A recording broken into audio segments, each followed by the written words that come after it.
Hey everybody, Dr. Greco here. Welcome to Crossroads School of Ministry in a Minute. So, we've been talking about this mission statement for the Christian faith that Isaiah lays out in chapter 61, verse 1. And remember, when we look at the whole book of Isaiah, most of it's about just how broken we are and how separated from God the Jews were, and by connection we are. And then there's this purpose for leading, and this way we can change in the beginning of the end of Isaiah chapter 51 through 60. But then in 61 he lays out this mission statement, and he said God gave you His Spirit and He anointed you. He gave you power and purpose, okay, so that we could, the first thing He said was to proclaim good news to the poor, but then He says to bind up the brokenhearted.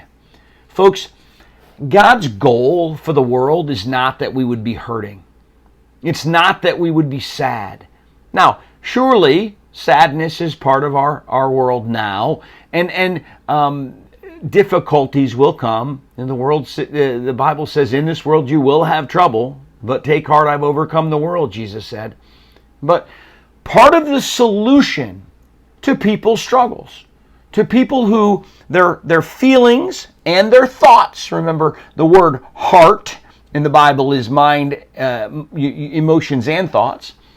The solution to broken minds and broken emotions is other believers or believers.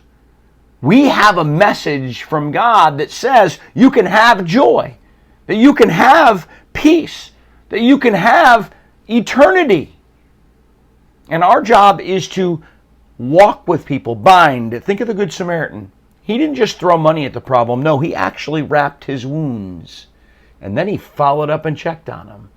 Okay? Our job is to bind. Our job is to show up in person, love people, care for people, encourage people. And as we point them towards Jesus, to remind them that He can heal them.